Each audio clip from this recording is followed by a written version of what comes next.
چلے اسی تنخواہ میں سے جب بندہ بڑے بیٹے کی شادی کر کے بہو بیاہ کے لے آئے تو پھر بھی کام چلتا ہے. اور جب اس بیٹے کو اللہ بچے عطا کر دے تو اسی گھر میں، اسی آنگن میں، اسی چھت کے نیچے کام چلتا ہے. تو پھر تو مان جانا کہ چلانے والا تو نہیں، چلانے والا کوئی اور ہے. پھر تو مان جا کے چلانے والا کوئی تو اس وقت جب تنخواہ تیری لگی تھی تو کہتا تھا ابا ابھی میری شادی نہ کر، میں بیوی کو کیسے کھلاؤں گا. تو وہی شخص ہے جس کی چھت کے نیچے پھر 1.5 درجن پوتے بھی پل رہے ہیں اور گزارا ان کا بھی ہو رہا ہے. تو رزق کا ذمہ کس کا ہے؟ اللہ کا ذمہ. اب ہمیں پتہ ہے پہلی بات تو پریشانی اس لیے اتار دینی چاہیے کہ ذمہ ہمارا ہے ہی نہیں. اب دوسری بات یہ کہ ذمہ داری کس کی ہے؟ اللہ حکیم بھی ہے اور علیم بھی ہے. حکیم بھی ہے اور جانتا بھی ہے اور اسے پتہ بھی ہے کہ دینا کس طرح ہے. اب ہم پتہ کیا کہتے ہیں؟ کہتے ہیں وہ جو بندہ پجاروں میں بیٹھا ہے وہاں اسے نہیں بیٹھنا چاہیے تھا اور میرا حق تھا. تجھے زیادہ پتہ ہے کہ اللہ کو؟ بول کے بتانا کس کو پتہ زیادہ ہے؟ کیوں جی؟ تو آپ اصل ٹینشن پتہ کب لگتی ہے؟ جب بندے کہتے ہیں نہیں وہ پجاروں میری تھی، میرا حق تھا. وہ جب گزرتی ہے نا پاس سے مہران کے تو مہران والا ٹینشن بڑی لیتا ہے. حالانکہ اللہ کو زیادہ پتہ ہے کہ وہ حق. ایک بات اپنے ذہن میں یاد رکھ لے، رٹ لے کہ جو میرے لیے بہتر تھا میرے رب نے مجھے دے دیا. تو بات ختم ہو گئی. بس وصل اچھا ہے نہ فراق اچھا ہے، یار جس حال میں رکھے وہی حال اچھا ہے. بس جو میرے حق میں بہتر تھا میرے رب نے مجھے. مسئلہ یہ ہے کہ تو اس پہ راضی ہونے کو تیار نہیں. حضرت علی کرم اللہ تعالیٰ وجہ الکریم نے میرے نبی پاک کی ایک حدیث بیان کی ہے اور جناب علی جب یہ حدیث بیان کیا کرتے تھے تو حضرت مجاہد فرماتے ہیں یوں لگتا تھا کہ جیسے حضرت علی ہمیں ہر پریشانی سے نکال رہے ہیں. مولا علی شیر خدا رضی اللہ تعالیٰ عنہ فرماتے ہیں کہ مجھے میرے نبی پاک صلی اللہ علیہ وسلم نے ایک طریقہ دیا تھا ٹینشن فری ہونے کا. آپ فرماتے ہیں مجھے تو بڑا راس آیا ہے، تم بھی اگر کر لو گے تو تمہیں بھی فائدہ دے گا. کہا وہ کیا؟ حضرت علی کہنے لگے محبوب علیہ السلام نے فرمایا تھا لوگوں تم اللہ کے دیے ہوئے تھوڑے رزق پہ راضی ہو جاؤ، وہ تمہاری تھوڑی عبادت سے تم سے راضی ہو جایا کرو. بس تم 2 نفل بھی پڑھو گے تو اللہ راضی ہو جائے گا. تم 1 رکوع بھی سویرے اٹھ کے پڑھو گے تو وہ راضی ہو جائے گا. وہ تمہارے 313 درود شریف سے راضی ہو جائے گا. تم اس کے دیے ہوئے تھوڑے رزق سے راضی ہو جاؤ. ٹینشن اس لیے ہوتی ہے کہ ہم راضی نہیں جو اس نے ہمیں دیا ہے. وہ حال میں مزید کی جو دوڑ ہے نا، حال میں مزید کی بے قدرہ کچھ قدر نہ جاتی، کیتی خوب تسلی ہو دنیا دار پجاری زردے کتیاں دے گل ٹلی ہو بک بک روشن اکھیاں تکیو ویک حویلی کلی ہو تے کوچ نصیر اساں جد کیتی پہ جانی تھر تھلی ہو. تو یاد رکھیں یہ جو ہے نا مصیبت کے مال آ کیوں نہیں رہا، وہ سامنے والا پلاٹ میرے گھر کے سامنے ہے گھر کے سامنے پر رجسٹری میرے نام کیوں نہیں. یہ مصیبت سانس نہیں لینے دیتی. موٹر سائیکل کھڑی کرتا ہے نا جب آ کے دکان سے روٹی کھانے آتا ہے، دفتر سے گھر آتا ہے، کاروبار سے آتا ہے، تو جہاں موٹر سائیکل کھڑی کرتا ہے وہ ٹینشن بڑی ہے کہ کبھی میری ہو جائے نا یہ والی جگہ تو میں یہاں بھی بورڈ لگاؤں اپنے نام. اس نے مالی پریشانی پیدا کی. تو جس حال میں ہے کیونکہ تو نے اپنا یہ حال خود نہیں بنایا، جس نے بنایا ہے وہ بڑا بہتر جانتا تھا کہ تو اسی حال میں اسے اچھا لگتا ہے. تو اسے اسی حال میں. ایک بزرگ تھے تو ان کی طبیعت بڑی علیل ہوگی، بیمار ہو گئے تو اللہ نے آزمائش دی تو کیڑے پڑ گئے وجود میں. ایک کیڑا یہاں سے کھا رہا تھا، اللہ والے بڑے راضی رہتے ہیں اس کی رضا پہ. تو کیڑا یہاں کھا رہا تھا تو نیچے گر گیا تو بابا جی نے اٹھا کے پھر وہاں رکھ لیا. کہنے لگے جب اس نے تیری ڈیوٹی مجھے کھانے کی لگائی ہے تو میں اس بات پہ راضی ہوں تو نیچے کیوں گرتا ہے؟ بس ٹھیک ہے کھا جب اس نے تجھے ڈیوٹی جو تیری لگائی. سالبہ بن عبد الرحمن ایک صحابی تھے، سالبہ غالباً نبی پاک صلی اللہ علیہ وسلم کی خدمت میں آئے. کہنے لگے یا رسول اللہ صلی اللہ علیہ وسلم غربت بڑی ہے، میرے لیے دعا کریں اللہ زیادہ مال دے.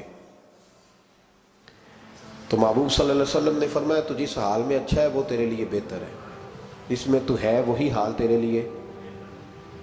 مشکل ہے نا یہ جواب سننا. کہتے پیر صاحب فلاں جگہ سے تویز آیا وہاں تو وارے نے آرے ہو گئے تو آپ کے ہاں. تو میں کہتا ہوں یہ تویز دینے والا اگر تویز دے کے امیر بناتا ہے تو پہلے خود کیوں نہیں بنتا؟ یہ خود تو 150 کا تویز بیچ رہا ہے، اپنی بیچارے کی حالت یہ ہے۔ اگر اتنا ہی تویز اس کا چلتا ہوتا تو پہلے 5 جو پجاروں اس کے دروازے پہ کھڑی ہوتی۔ عجیب چکر ہے، اور عجیب جگہ لوگ الجھ گئے، سمجھتے ہی نہیں بات کو۔ یا رسول اللہ صلی اللہ علیہ وسلم دعا کر دے تو محبوب نے کیا فرمایا؟ فرمایا تو جس حال میں ہے نا وہ حال تیرے لیے بہتر ہے، اسی میں رہ۔ کہ نہیں حضور دعا کرے۔ فرمایا سال بعد تو باز آ جا۔ حضور دعا کرے۔ فرمایا تو باز آ جا۔ 2-3 دفعہ کا ضد کی، محبوب نے فرمایا جا پھر اللہ تجھے زیادہ پیسے دے گا۔ چند بکریاں خریدی، اتنی برکت ہوئی کہ بکریوں کے ریوڑ بن گئے۔ پھر کچھ بکریاں بیچ کے گائے خرید لی، ان کے بھی ریوڑ ہو۔ پھر کچھ اونٹ اونٹنیاں لے لی، ریوڑ ہی ریوڑ۔ پہلے 5 وقت مسجد میں آتے تھے، اب فجر اور عشاء رہ گئی۔ پھر مال زیادہ ہوا تو مدینے شہر میں کوئی جگہ ہی نہیں، مدینے سے باہر حویلی خریدی، پھر جمعہ ہی رہ گیا۔ جمعے کے جمعے آتے، زکوٰۃ کا حکم آیا۔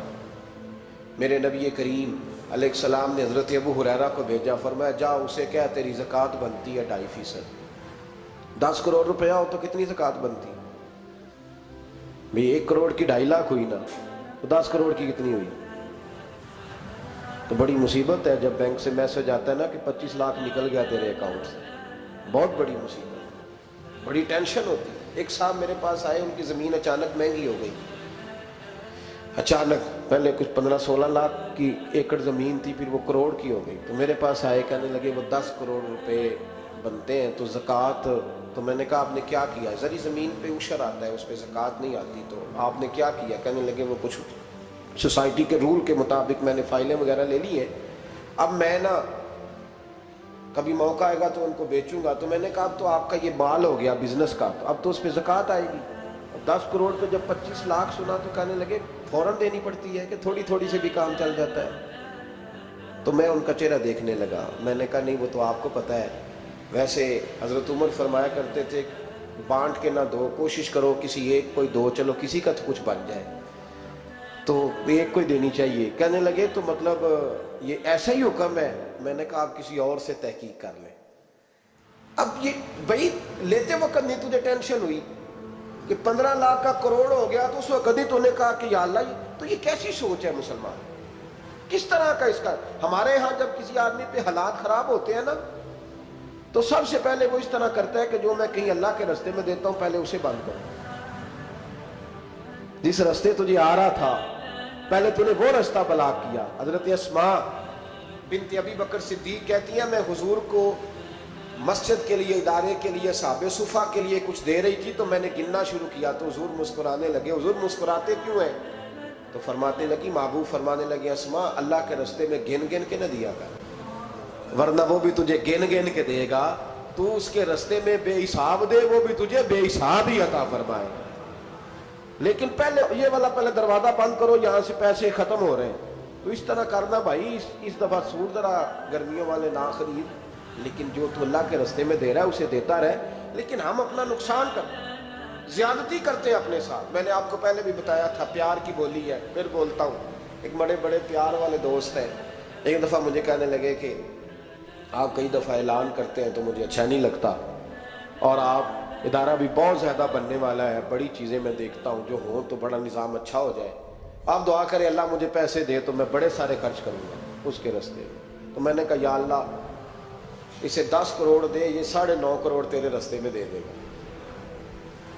تو وہ چپ کر گیا، جس طرح آپ نہیں کر گئے سارے، وہ چپ کر گیا وہ بھی۔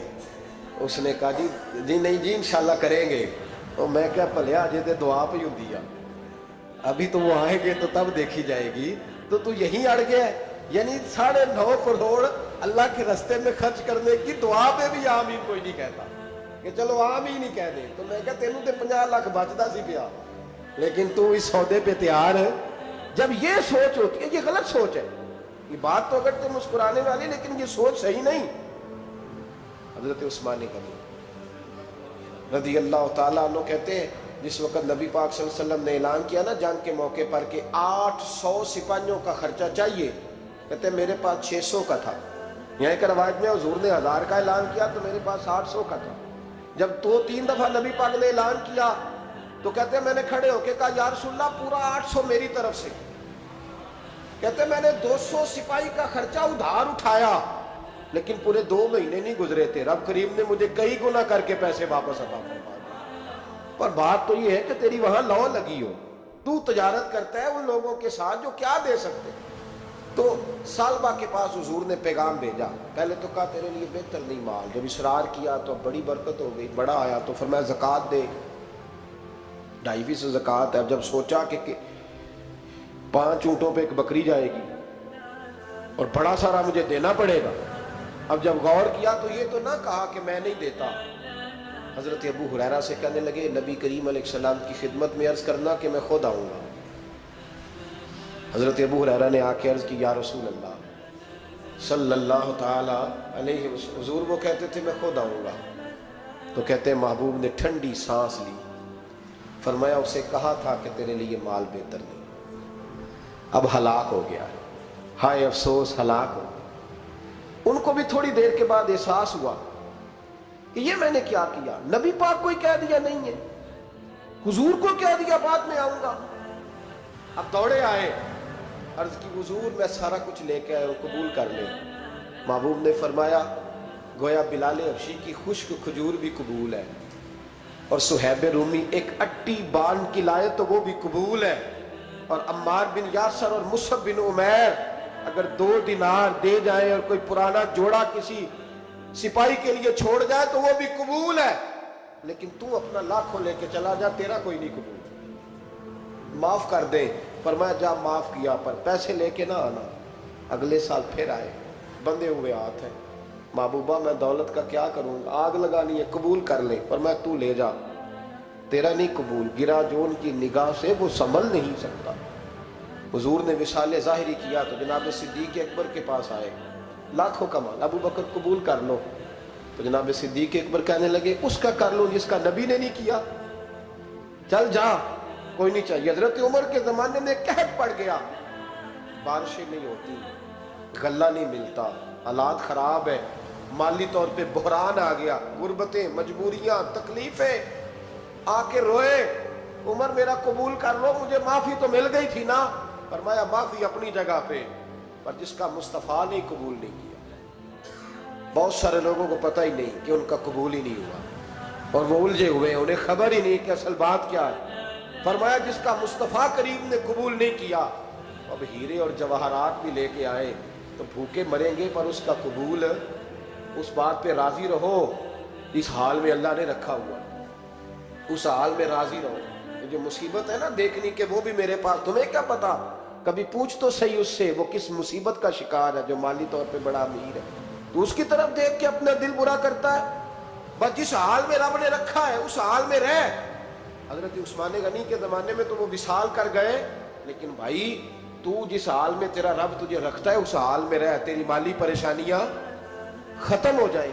میں نے پہلے بھی شاید آپ کو ایک دفعہ کہا تھا، میں تعلیم سے فارغ ہوا تو میرے ایک استاد اور میرے کچھ دوست کہنے لگے افریقہ آ جائیں آپ، بھائی بہت بڑا ادارہ ہے، اس کو چلائیں، اس کو سنبھالیں۔ میری والدہ سے میں نے کہا، کچھ طبیعت ہوتی ہے نا انسان کی، میرا بھی دل لگ گیا۔ میری اماں پڑھی نہیں تھی لیکن اللہ نے دانائی بڑی عطا فرمائی تھی، حکمت بڑی تھی، سیانی بڑی تھی۔ تو میں نے کہا اماں جی وہ مجھے ساؤتھ افریقہ کی دعوت ہو رہی ہے تو آپ کیا کہتی ہیں؟ تو اٹھ کے میرے پاس آ گئے اور مجھے انہوں نے اپنے بازوؤں میں لے لیا، پھر میرا ماتھا چوما، کہنے لگی پتر میں تے وال بھی نہ پوٹ کے دیوا کسی نے، ہم نے دولت کا کیا کرنا، تو اللہ کا نام لے کے کہیں بیٹھ جا، رب کریم رون کے لگا دے گا، خیر ہو جائے۔